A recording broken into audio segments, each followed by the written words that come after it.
Hello everyone, and welcome back. So recently I uploaded a video recommending you guys books that I think are perfect for spring. And now it is time to tell you what books I would like to read for the springtime, during the springtime. I'm very excited. Spring is my favorite season, and this spring is extra special. For a reason that I will tell you at some point, but I'm very excited. So these books I'm really excited about. I don't know if I'm going to get to all of them. I'm going to be traveling for a bit of spring, and so we will just see what I get to. These are just some books that I feel like would be perfect to read during the spring and that I've been wanting to read for a very long time.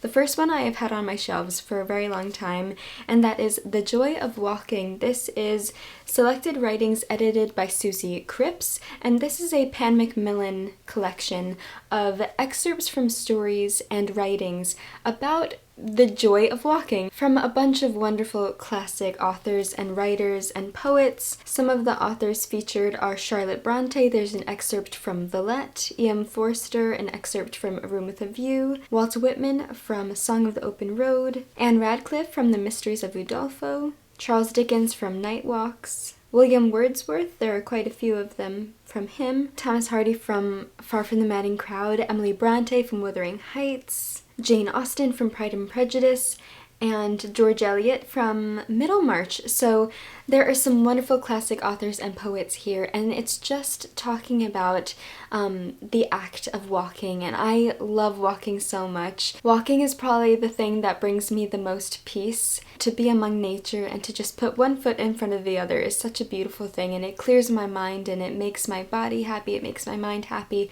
and I just love walking, especially among nature, of course. And this is just such a wonderful little collection. It says that The Joy of Walking brings together essays, fiction, and poetry which celebrate the simple act of putting one foot in front of the other. And I've been meaning to read this for so long. I'm not setting myself the goal of having to finish this book by the end of spring, but just to start it in spring and read some of it I think will be really, really nice. Also, don't mind the sun. The sun is going behind clouds and coming out, so if the lighting gets a little weird, I apologize. But anyway, that is the first book that I'd like to at least start in spring. And then the next two, I think I do want your opinion on. Also, I would love to know what books you want to read in spring, so definitely let me know in the comments. But also in the comments, let me know which book you think I should read between two Kazuo Ishiguro books. So he is one of my favorite authors. I love reading his books, and I was thinking of reading one during the spring. If not the spring, then I will read it in the summer. But this first one is An Artist of the Floating World, and the back says, 1948. Japan is rebuilding her cities after the calamity of World War II. Her people putting defeat behind them and looking to the future. The celebrated painter Masuji Ono fills his days attending to his garden, his house repairs, his two grown daughters, and his grandson, and his evenings drinking with old associates in quiet lantern-lit bars. His should be a tranquil retirement, but as his memories continually return to the past, to a life and career deeply touched by the rise of Japanese militarism, a dark shadow begins to grow over his serenity. And I just like the mention of the garden, and I also love when books touch on the aspect of war and how different people have dealt with the war and experienced wartime, and I'm very much interested in historical fiction surrounding the war, so this sounds really great. And then the next one is A Pale View of Hills, and I love this pink color. Also, this orange is very nice too. But this one says, Kazuo Ishiguro's highly acclaimed debut, so this is his first book, first published in 1982, tells the story of Etsuko, a Japanese woman now living alone in England, dwelling on the recent suicide of her daughter. So I'm assuming there are some trigger warnings in here. Retreating into the past, she finds herself reliving one particular hot summer in Nagasaki when she and her friends struggle to rebuild their lives after the war. But as she recalls her strange friendship with Sachiko, a wealthy woman reduced to vagrancy, the memories start to take on a disturbing cast. So I wanted to read this one because I wanted to read his books in publication order, but I feel like this one is calling to me a bit more. So let me know what you think. I feel like this one feels a bit more spring and a bit lighter. I don't know if I want such a heavy read. I feel like this one seems a bit heavier. So let me know what you think. But those are the two that I was kind of going between. The next book I am so excited about because I feel like this is perfect for spring, and it will be my first Enid Blyton book. So I did not grow up reading Enid Blyton, and I've not read any of her books, and I'm so excited because I want to very badly. And this is her nature story. So this is 30 stories involving nature and animals, and it sounds so wonderful. So the back says, explore the great outdoors with the world's best loved storyteller. Meet the crab looking for a new shell, and the bat who befriends a dormouse. Travel from forest to riverbank, back garden to beach, in this wonderful collection of stories that celebrate the natural world around us. I think that this just sounds perfect, and I would love to at least start it during the springtime, maybe even read it into the summer. I think that would be nice as well. Because it is short stories, I might, dip in and out of it, so I think that would be really nice. And if you love Enid Blyton, I would love to know what other books you recommend me to pick up from her, because I want to read many of her stories because they just seem so wonderful, and she sounds like such a fantastic storyteller. So very, very excited about this one. I also love this cover, it's so cute. This next one I have to finish because it is the book club pick that I am a co-host of with my best friend Emma, and it is our book club game of tomes where we read tomes. We read very big books.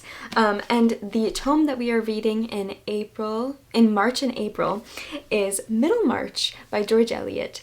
And I am about a little less than halfway through, I think. And so I'm going to continue to read it. I'm enjoying it very much, but this is a book that I do need to finish at the end of April. And then we'll have a live show on my channel at the end of April discussing this book, and I'm very excited to talk to you guys about it. This next one I have been reading for years, and I've really been taking my time with it, but I definitely want to prioritize picking it up during the springtime because spring and summer are my favorite seasons to read from this author or poet, and that is Mary Oliver. This is her poetry collection called Devotions, and it's a big collection of smaller collections, and I have been reading through it for a very long time now, and I definitely want to just prioritize picking it up. I also have, an embroidered bookmark that I made. I love this bookmark. It was the first bookmark I ever embroidered and made. I would like to make more, I just haven't had time. But she writes about the natural world and the human connection to nature so beautifully, and I love her poetry. I don't know if I've connected to a poet so much as I've connected to her and her words, and how she views the world is very similar to how I view the world, and I just love and appreciate nature so much, and you can see that she is the same way, and she is just so connected to nature, and I love that so much, and it really is just like the perfect poetry for the springtime. So I definitely want to read more of this. I have so many favorites, so I can't even tell you what my favorite poems are. Really, all of them. So I would highly recommend picking up this whole book because every single poem I just adore. I feel like this is one of those rare collections where there aren't many poems that I don't connect to very deeply. I feel like in most poetry collections, there are some that I'm like, okay, like that's really good, but I can't connect to it on a personal level. These I connect to so deeply, so cannot recommend them enough. These next 3 books I was sent by a wonderful subscriber named Catherine. So Catherine, thank you so much for sending me these. She also wrote me the kindest letter I think I've ever read and received. And your support, your sweetness, just everything, just thank you so much. And so she sent me these 3 wonderful books. They are all, I'll show you all 3 of them now. They are all picture books without words, which is the coolest thing. And I've actually only read, I think, one of them, like only one book of pictures without words, and that was from Shantan, and that's Arrival. And I read it when I was going to art school. If you guys don't know, I am an illustrator, so these books just seem perfect, and I would love to read them soon. So the first one is called Wave. Okay, it says jacket illustration by Susie Lee, so I'm assuming that the author is Susie Lee. Yes, okay. The author is Susie Lee, and this is Wave.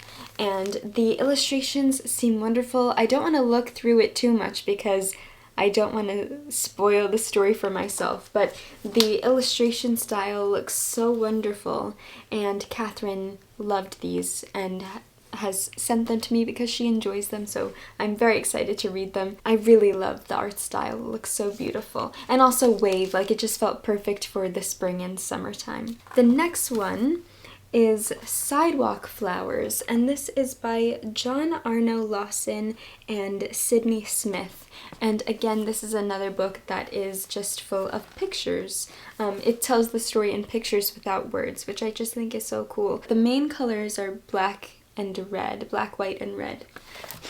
What's black, white, and red all over? If you know, you know. Comment down below. Yes. So this just seems wonderful as well. Again, I don't want to look through it too much because I don't want to be spoiled by the story, but it looks wonderful. And also flowers. Perfect for spring. Perfect for spring. And then the last one that she sent me is called The Only Child by... I was trying to pronounce this earlier. I meant to Google it, but I forgot. Guojing? I'm sorry if I'm mispronouncing that name. And this is the Best Illustrated Children's Book Award for the New York Times Book Review. I'm not sure what year that is. Is it this year? Oh, also, yes, Catherine also sent me a bookmark with the book and her beautiful letter I kept in the book. Oh, okay. So this one has, I'm sure the other ones had a description of the book, but let's see. A little girl lost and alone follows a mysterious stag deep into the woods, and like Alice down the rabbit hole, she finds herself in a strange and wondrous world. Ooh, that sounds great. And the art style is also beautiful. You could see from the front. Okay, this one's quite a bit longer, so I will show you. I feel like it won't give too much of the story away by looking through the illustrations. But this art style is gorgeous. Look at that. Wow. It looks like graphite and maybe charcoal. I feel like mostly charcoal because it has that that grainy, soft feel to it. Yeah, I definitely think it's charcoal. So beautiful. Oh, I'm very, very excited to look through these. They sound wonderful and amazing. So Catherine, again, thank you so much. It was so kind of you to send me these, and I can't wait to read them. Okay, this last one. Okay, so I will be traveling in April. I'm thinking of bringing this book with me. It is... Oh. It is East of Eden by John Steinbeck. I have been meaning to read this book. You guys know if you've been around here for any length of time. I've been meaning to read this book for ages, and I have not, and I need to. So I was thinking of possibly bringing it with me. Also, I don't want to bring a bunch of books with me, but I do want to read something, and I feel like this could last me the whole trip. I don't know. It is a bit heavy. That's the only thing that I'm questioning. But if this is the only book I bring, then I don't think it'll be too bad. I don't know, clearly. So let me know what you think. I also feel like this book feels like spring and summer, and even if I don't finish it over the next 2 months, if I continue reading it into the summer, I think that would be perfect and that would be fine. So let me know what you think. But this, I believe, follows a family in Northern California, and that's all that I really want to know. I don't really want to know too much. I have read quite a few of John Steinbeck's shorter works, and I love his writing so much. I have heard nothing but incredible things about this book. I am ready for my life to be changed by this book. I don't know if it will, but I'm ready. So let me know what you think. That would be very helpful because I am a very indecisive person, so any guidance would be greatly appreciated.